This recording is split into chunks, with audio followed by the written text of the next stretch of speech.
Good morning class. Online class में आपका स्वागत। लास्ट क्लास के अंदर अपन विद्युत धारा से संबंधित टॉपिक चल रहे थे और उनमें से एक टॉपिक था चुंबकीय प्रभाव। चुंबकीय प्रभाव या चुंबकीय प्रभाव क्या होता है? तो सबसे पहले एक साइंटिस्ट थे 1820 के अंदर ओरे स्टेट ने बताया था कि किसी धारावाही चालक तार के अंदर अपन धारा प्रवाहित करते हैं तो इस चालक तार के चारों ओर एक चुंबकीय क्षेत्र उत्पन्न होता है। इस चुंबकीय क्षेत्र उत्पन्न होने के कारण चुंबकीय सुई में क्या होता है? विक्षोभ उत्पन्न होता है। विक्षोभ की चुंबकीय सुई में हलचल उत्पन्न होती है। अब देखो, इन्होंने ये पूरा समझाने के लिए तीन भागों में इसको समझाया था। पहला भाग, दूसरा भाग, तीसरा भाग। पहले भाग के अंदर बताया था कि इन्होंने परिपथ में क्या विद्युत धारा प्रवाहित ही नहीं की। विद्युत धारा क्या प्रवाहित की नहीं। किसी चालक में धारा प्रवाहित नहीं होती है, उसके चारों ओर तो धारा प्रवाहित नहीं होगी तो क्या चुंबकीय क्षेत्र उत्पन्न नहीं होगा। चुंबकीय क्षेत्र उत्पन्न नहीं होगा, सुई के अंदर विक्षोभ उत्पन्न नहीं होगा। पहली कंडीशन थी। दूसरी कंडीशन में क्या था? जब धारा प्रवाहित की जाती है तो क्या हुआ? उसके तार के चारों ओर क्या हुआ? चुंबकीय क्षेत्र उत्पन्न हुआ। तार के चारों ओर क्या हुआ? चुंबकीय क्षेत्र उत्पन्न हुआ। चुंबकीय क्षेत्र उत्पन्न होने के कारण उस चुंबकीय सुई में क्या हुई? विक्षेपित हुई। चुंबकीय सुई विक्षेपित हुई, अपना दिशा परिवर्तित की। और तीसरी कंडीशन में क्या हुआ? तीसरी कंडीशन में विद्युत धारा, तीसरी कंडीशन के अंदर क्या हुआ कि मतलब धारा की दिशा को परिवर्तित कर दिया। धारा की दिशा क्या कर दी? विपरीत कर दी। पहले इस टाइप में थी, दूसरे टाइम इस टाइप हो गई, अर्थात धारा की दिशा को परिवर्तित कर दिया। तो चुंबकीय सुई में विक्षोभ उत्पन्न होने के कारण उसकी दिशा बदल गई। अर्थात यदि किसी विद्युत धारा के किसी परिपथ में प्रवाहित करने पर उसके चारों ओर चुंबकीय क्षेत्र उत्पन्न होता है और धारा का मान बढ़ाने पर उसमें चुंबकीय सुई को जब चालक तार के समीप लाते हैं तो उसमें क्या होती है? विक्षोभ बढ़ जाता है, विक्षोभ उत्पन्न हो जाता है। अर्थात किसी चालक तार के अंदर धारा प्रवाहित करते हैं तो उस सुई तार के चारों ओर जो चुंबकीय क्षेत्र उत्पन्न होता है और उस चुंबकीय सुई में क्या होता है? विक्षोभ उत्पन्न होता है। इस प्रकार की प्रतीक घटना को विद्युत धारा का चुंबकीय प्रभाव कहते हैं। अब विद्युत धारा का चुंबकीय प्रभाव से संबंधित यहाँ दिशा से संबंधित होती है कि ये दिशा क्या क्या होती है। आपको दिशा संबंधित कुछ नियम पता है कि दिशा क्या होती है, तो देखते हैं दिशा संबंधित विद्युत धारा का चुंबकीय प्रभाव दिशा में।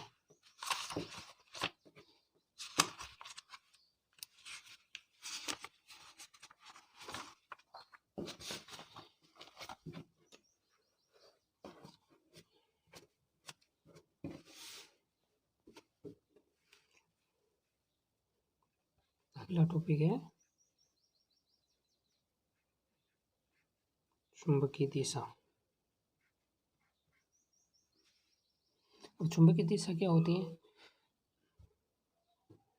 चुंबकीय दिशा इस चुंबकीय दिशा को प्रदर्शित करने के लिए दो नियम प्रतिपादित किए। एक तो था दक्षिण हस्त का नियम। दक्षिण हस्त का नियम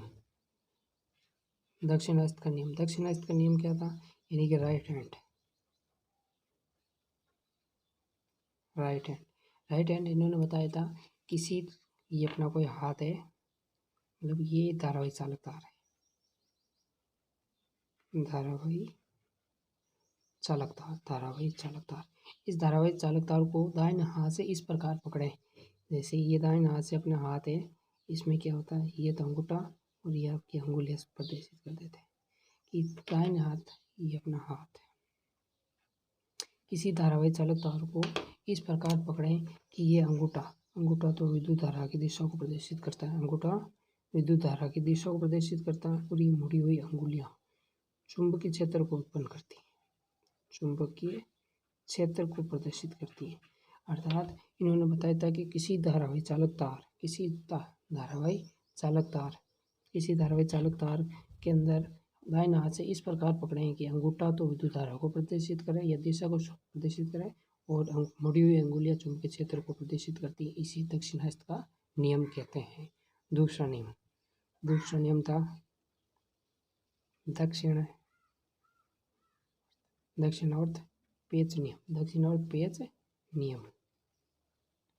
तो दक्षिणावर्त पेच नियम क्या होता है? पेच का मतलब होता है स्क्रू। पेच का मतलब क्या? स्क्रू तो आपने देखा ही होगा। स्क्रू इन्होंने इस प्रकार बताया कि यदि हम दक्षिणावर्त पेच नियम के अनुसार स्क्रू को वर्ताकार पथ में इस प्रकार घुमाया जाता है कि इसका तिकोना भाग यानी कि नुकीला हिस्सा ये तो विद्युत धारा को शो प्रदर्शित करता है, विद्युत धारा को प्रदर्शित करता है। और इसका ये वाला हिस्सा चुंबकीय क्षेत्र को प्रदर्शित करता है। अर्थात दक्षिणावर्त पेज नियम के अनुसार किसी वर्ताकार पेज को वर्ताकार पंथ में घुमाया जाता है, तो इसका नुकीला हिस्सा तो विद्युत धारा को तथा इसका पीछे वाला हिस्सा चुंबकीय क्षेत्र को प्रदर्शित करता है। इसे दक्षिणावर्त पेज नियम भी कहते हैं। अब नेक्स्ट टॉपिक है चुंबकीय क्षेत्र। चुंबकीय क्षेत्र क्या होता है? ये कोई चुंबक है, इस चुंबक के चारों ओर का वे क्षेत्र जहाँ आकर्षण व प्रतिकर्षण का गुण पाया जाता है, जहाँ पर आकर्षण व प्रतिकर्षण का गुण महसूस किया जाता है, आकर्षण व प्रतिकर्षण का।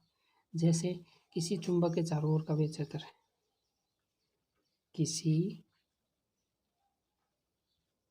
चुंबक के चारों ओर का वे क्षेत्र, चुंबक के चारों का वे क्षेत्र जहाँ आकर्षण तथा प्रतिकर्षण का गुण महसूस किया जाता है, प्रतिकर्षण का गुण महसूस किया जाता है, प्रतिकर्षण का गुण महसूस किया जाता है,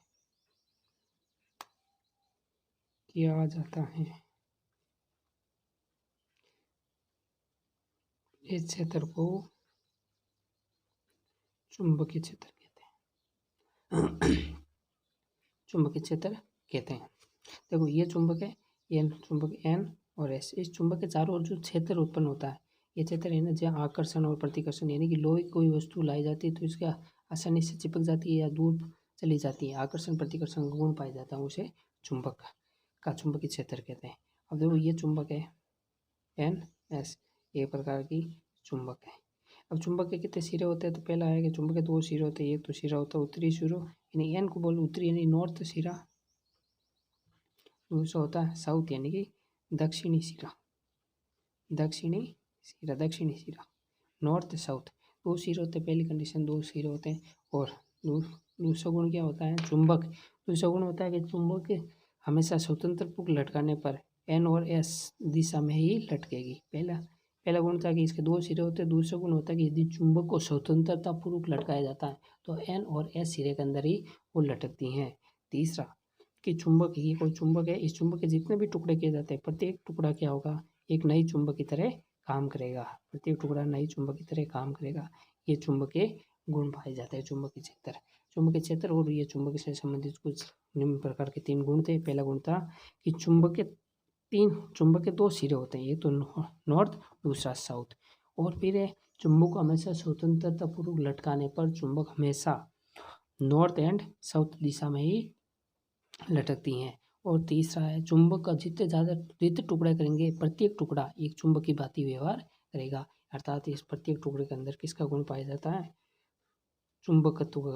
चुंबकत्व मैग्नेटाइट का गुण पाया जाता है।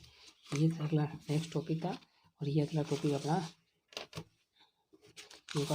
राइट करना हो, राइट कर लो।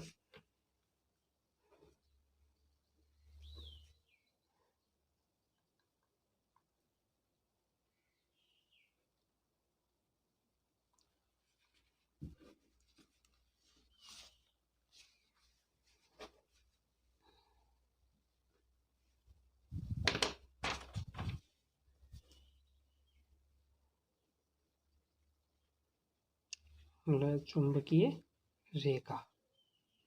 अब देखो चुंबकीय रेखा क्या होती है?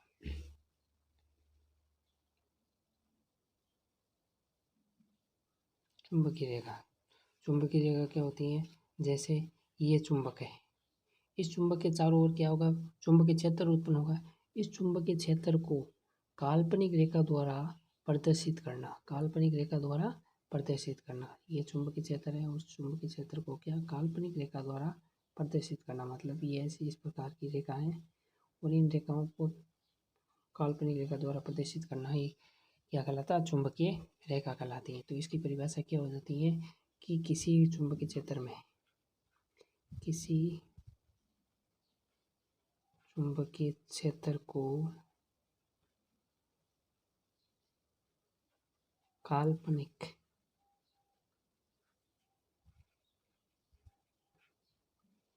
रेखा द्वारा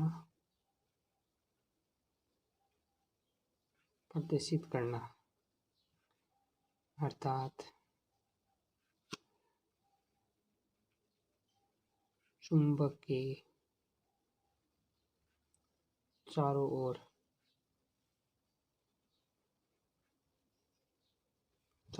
उत्पन्न चुंबकीय क्षेत्र को, अर्थात चुंबक के चारों ओर उत्पन्न चुंबकीय क्षेत्र को काल्पनिक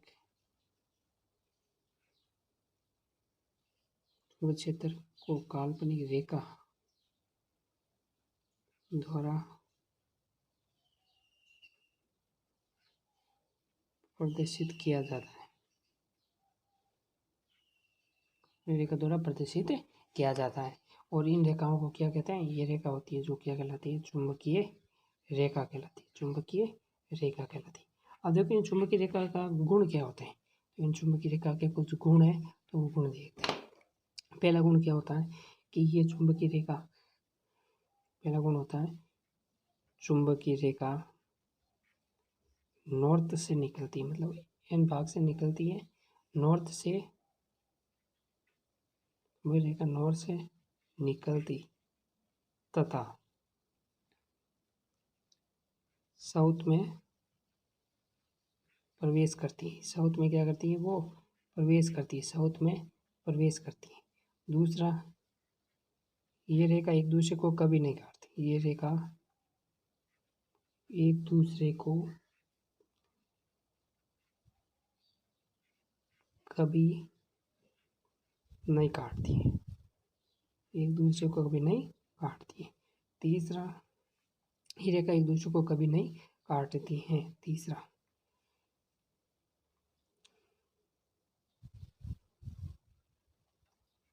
ये रेखा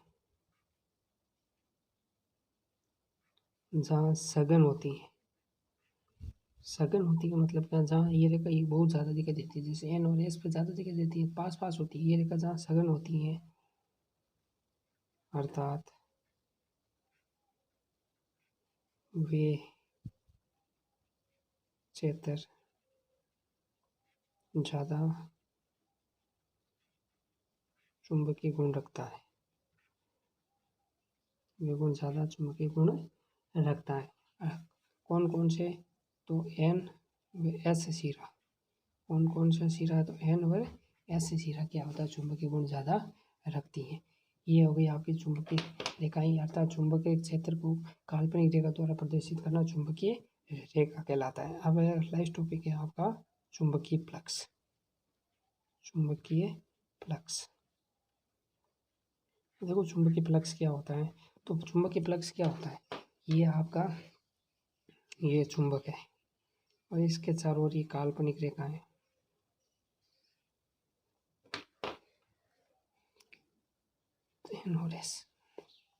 चुंबकीय फ्लक्स यानी कि चुंबक के चारों ओर उत्पन्न चुंबकीय क्षेत्र के अंदर यदि कोई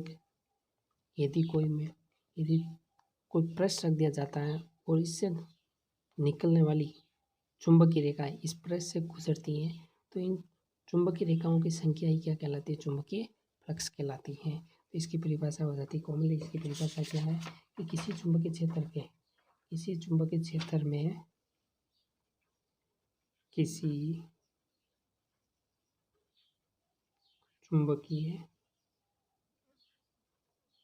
क्षेत्र में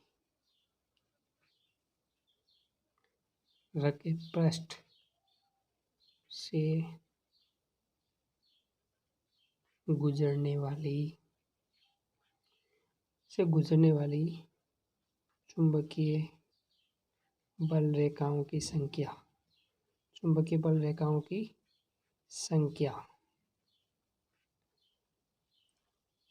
फ्लक्स कहलाती है। चुंबकीय फ्लक्स कहलाती है। इसका मात्रक होता है वेबर। अब देखो वेबर देखो इसका चुंबकीय फ्लक्स क्या होती है कि चुंबकीय क्षेत्र, चुंबक के चारों ओर उत्पन्न चुंबकीय क्षेत्र को काल्पनिक रेखा द्वारा प्रदर्शित किया जाता है। उन काल्पनिक रेखा को चुंबकीय रेखा कहते हैं। और उस चुंबक क्षेत्र के अंदर एक पृष्ठ रखते हैं। पृष्ठ, ये आपका एक पृष्ठ हो गया। इस पृष्ठ में से जितनी ये चुंबकीय रेखाएं बाहर निकलती हैं, यानी कि चुंबकीय रेखाएं हैं बाहर निकलेगी, इन चुंबकीय रेखाओं की संख्या ही क्या कहलाता है? फ्लक्स कहलाता है। और इन फ्लक्स को मापने का एक उपकरण, मात्रक है, उसको मात्रक को बोलते हैं वेबर। ये आपकी चुंबकीय फ्लक्स टॉपिक है, कंप्लीट होता है। ये आपकी इसी के साथ क्लास को समाप्त किया जाता है। Thank you class. और वीडियो को लाइक करें, सब्सक्राइब करें और अपने दोस्तों के साथ ज़्यादा से ज़्यादा शेयर करें। Thank you class.